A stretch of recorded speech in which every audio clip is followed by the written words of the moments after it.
Friends, इस छोटी सी चीज़ का इस्तेमाल आपके मोगरा के पौधे को फूलों से भर देगा। ग्रोथ देखकर आप भी हैरान रह जाएंगे। मात्र 1 ग्राम ये चीज़ यदि आप अपने प्लांट में महीने में एक बार डाल देते हैं तो पौधे में ज़बरदस्त तेज़ी से ग्रोथ होगी और पौधा लगातार ढेरों फूलों से भरा रहेगा। तो पूरे वीडियो में मेरे साथ बने रहें। बताने वाली हूँ ये कौन सी चीज़ है, इसका इस्तेमाल आपको पौधों पर कैसे करना है और मोगरा के पौधे के लिए इसका फ़ायदा क्या है। क्योंकि यदि आप सभी फर्टिलाइज़र देते हैं लेकिन इसको देना भूल जाते हैं तो पौधे पर उन फर्टिलाइज़र का कोई असर नहीं होगा। इसकी पौधे के लिए बहुत ज़रूरत होती है। तो इस चीज़ का यूज़ करने से पहले मैं आपको 2 से 3 बातें मोगरा के पौधे से संबंधित बता देती हूँ। पहले अपने मोगरा के प्लांट का अपडेट दे देती हूँ आपको। पौधे में फूल आना शुरू हो गए हैं। सभी ब्रांचेस पर अच्छी खासी कलियाँ बनने लगी हैं। ऐसी कोई ब्रांच नहीं है जिस पर कलियाँ ना आ रही हों। पौधा बहुत हेल्दी है, घना हो चुका है। कुछ ही दिनों में पूरा पौधा फूलों से भर जाएगा। तो मार्च का महीना फ्रेंड्स लगभग ख़त्म होने को है और जैसे जैसे टेम्परेचर बढ़ेगा प्लांट में फ्लावरिंग भी बहुत अच्छी होने लगेगी। तो इस बढ़ते टेम्परेचर में आपको 2 से 3 काम अपने मोगरा प्लांट पर करने हैं। हम सभी जानते हैं कि ये एक सन लविंग प्लांट है। इसको 5 से 6 घंटे की पर्याप्त धूप चाहिए होती है। लेकिन जब अप्रैल मई में बहुत तेज़ धूप पड़ने लगती है तो आपको इसको दोपहर की सीधी धूप से बचाना है।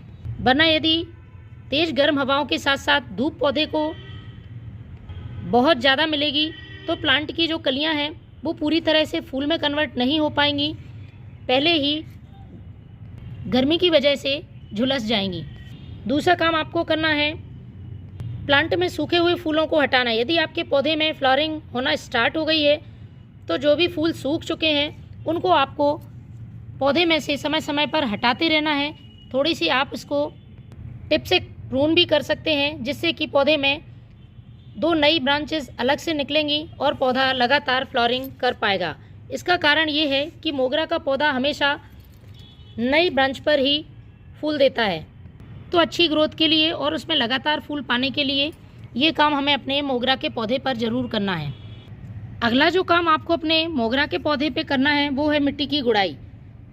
कचरा खरपतवार मिट्टी में से हटा लें और प्लांट की मिट्टी की अच्छी तरह से गुड़ाई करें। इससे मिट्टी हल्की रहती है और जो जड़ें हैं उनको पर्याप्त मात्रा में ऑक्सीजन मिल पाती है। इसके साथ ही जब भी हम किसी भी फर्टिलाइज़र का पौधे में यूज़ करते हैं तो जड़ें जल्दी से अवशोषित कर लेती हैं और प्लांट को इस फर्टिलाइज़र का फ़ायदा बहुत जल्दी पहुंचने लगता है। इसी तरह से आपको इस गर्मी के मौसम में मोगरा के पौधे की वाटरिंग का भी ध्यान रखना है।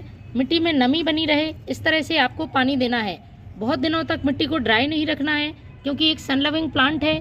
जब धूप में रहता है तो मिट्टी बहुत जल्दी सूखती है। तो आपको रेगुलर इसकी वाटरिंग करनी है। बस पानी मिट्टी में भरा हुआ नहीं रहना चाहिए, ड्रेनेज होल सही रखें। मिट्टी की गुड़ाई करके आप पौधे में 1 से 2 मुट्ठी पुराने गोबर का खाद या वर्मी कंपोस्ट का इस्तेमाल करें।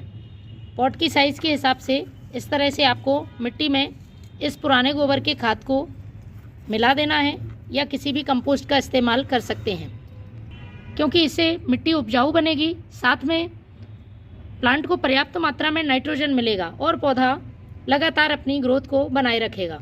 अब बात करते हैं इसमें एक और ऐसे फर्टिलाइज़र की जिसका यूज़ पौधे में जड़ों को मजबूत बनाने में, अच्छे ग्रोथ में, साथ में उसमें ढेरों फूल लाने में मदद करेगा। तो इस फर्टिलाइज़र को बनाने के लिए सबसे पहले लेना है आपको 1 मुट्ठी प्याज का छिलका 1 गिलास पानी में 24 घंटे के लिए आप भिगा कर रख दें। 24 घंटे बाद इसे हमें छान लेना है। प्याज के छिलके में पर्याप्त मात्रा में पोटेशियम होता है, पौधे में कलियां बनाने में, फूल खिलाने में मदद करता है, साथ ही उसकी इम्यूनिटी को भी स्ट्रॉन्ग करता है। तो इस तरह से मैंने ये प्याज के छिलके का पानी ले लिया है।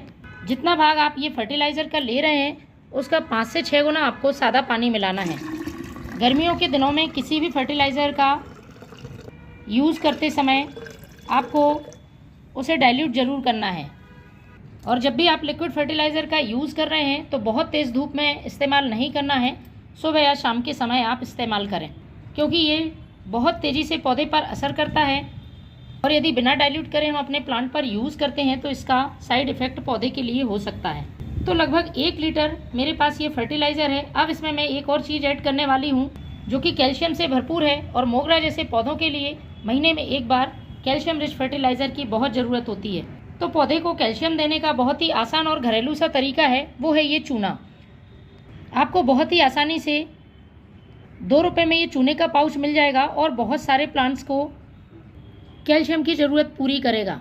इसकी हमें बहुत कम मात्रा अपने प्लांट पर यूज़ करनी होती है, क्योंकि चूने में एल्कलाइन नेचर होता है और यदि आप ज़्यादा मात्रा में यूज़ करते हैं तो प्लांट की मिट्टी के पीएच को गड़बड़ कर सकता है। तो महीने में एक बार ही आपको इस्तेमाल करना है और जितनी मात्रा मैं बता रही हूँ उसी मात्रा से आपको प्लांट में इसका यूज़ करना है।